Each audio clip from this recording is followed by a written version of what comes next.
The first diagram is of a prism which is 45, 45 and 90 degree. Okay, so let me draw the prism. So this is 90, this is 45 and this is 45. When the ray of light is incident perpendicular, how will this ray of light go ahead?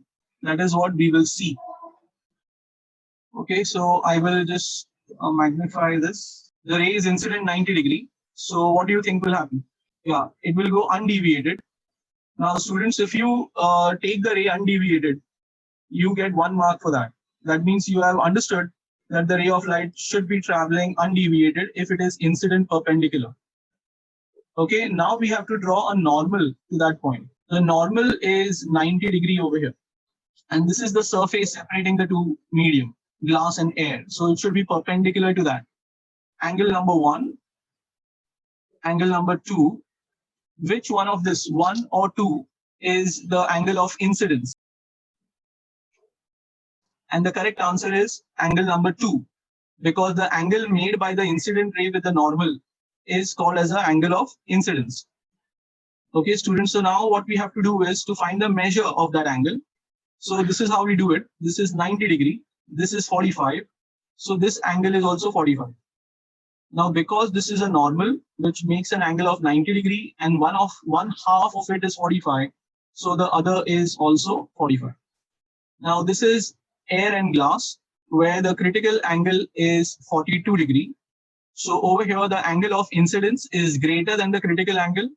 So the ray of light will suffer total internal reflection. So over here, the angle of incidence is equal to 45, which is greater than critical angle. So it will suffer TIR. So when you brought the ray of light inside straight, that will give you 1 mark. Then to identify that it should suffer TIR should give you the 2nd mark. My next question to you is to identify what will be the angle this ray of light make with the horizontal surface of the prism. It will be 90 because this is 45, this is 45. So therefore the third angle will be 90. Now since it is incident 90 perpendicular, that means it will go undeviated. Okay, so to show that the ray of light is going undeviated, you get the 3rd mark. So there are 3 marks in all for this particular diagram. Now where do you lose marks? If you don't draw the arrows, you lose marks. Okay, if you don't show the value of angle of incidence, you will lose marks. Showing the 90 is important. There are times when the students don't exactly bring it straight down, but they show the 90 degree. Okay, marks are allotted. So even if you bring it straight, but do not show the 90 degree, then you will lose marks. Okay, keep that thing in mind. The angle of deviation is 90 degree. The ray of light, which is going in this direction, is coming out in that direction. So that is the reason why the angle of deviation is 90 degree.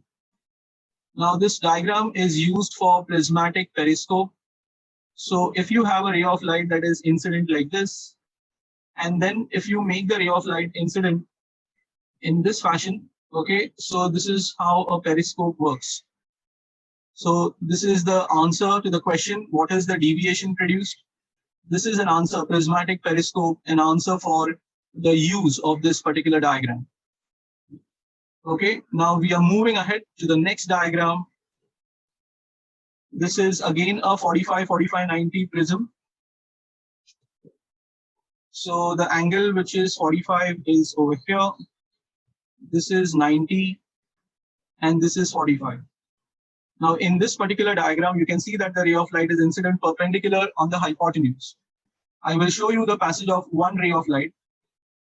Since it is incident perpendicular, it will go straight undeviated. Okay. Now at that particular ray point, you draw a normal.